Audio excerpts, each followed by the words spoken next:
The emergency broadcast from the Kepler 442 system crackled across subspace channels with desperate urgency. High Counselor Velterra of the peaceful Xanathi Commonwealth stood before the Galactic Assembly, her crystalline form shimmering with barely controlled terror.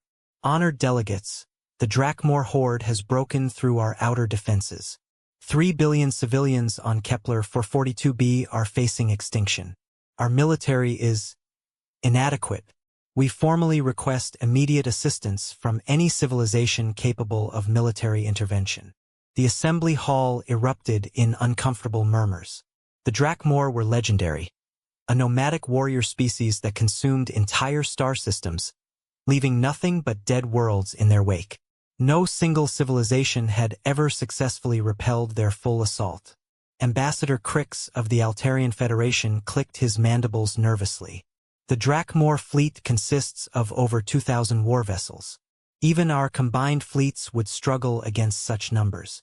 The Krokan Empire offers evacuation ships, announced General Thrak, his massive frame casting shadows across his delegation section. We cannot fight the horde, but we can save some of your people. Other delegates voiced similar offers: medical aid, temporary refugee housing, technological assistance for reconstruction after the inevitable fall. No one spoke of actually fighting. The Drakmor had never been defeated in recorded galactic history.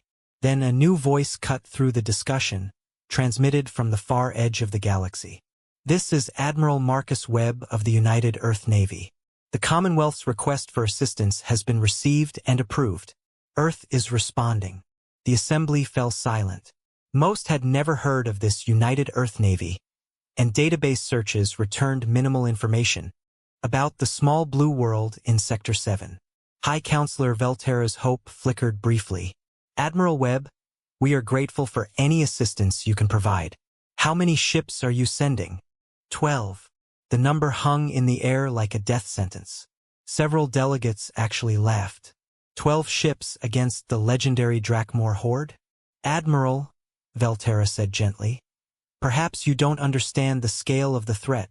The Drakmor field over 2,000 warships, each capable of glassing a planet.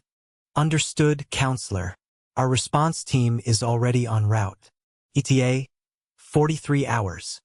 The transmission ended, leaving the assembly in stunned silence. Ambassador Crix shook his head sadly. Those brave humans are flying to their deaths. We should prepare additional evacuation vessels. 41 hours later, the Xanathi Commonwealth's long-range sensors detected the Earth fleet's arrival at the edge of their system. 12 vessels, as promised, but their design configurations were unlike anything in galactic databases. Sleek, predatory shapes that seemed to bend light around their hulls. Within minutes, the first reports began flooding in from the outer system. High Counselor, stammered Communications Officer Zeftal, I'm receiving urgent transmissions from the Drakmor fleet. They're requesting immediate reinforcements. What? Velterra's crystalline structure pulsed with confusion. The Drakmor never request reinforcements. They are the reinforcements. The tactical display updated with real-time battle data that defied comprehension. The 12 human vessels moved through the massive Drakmor fleet like apex predators through a school of fish. Weapons that shouldn't exist carved through horde vessels like paper. Energy shields that could apparently withstand direct hits from planet crackers.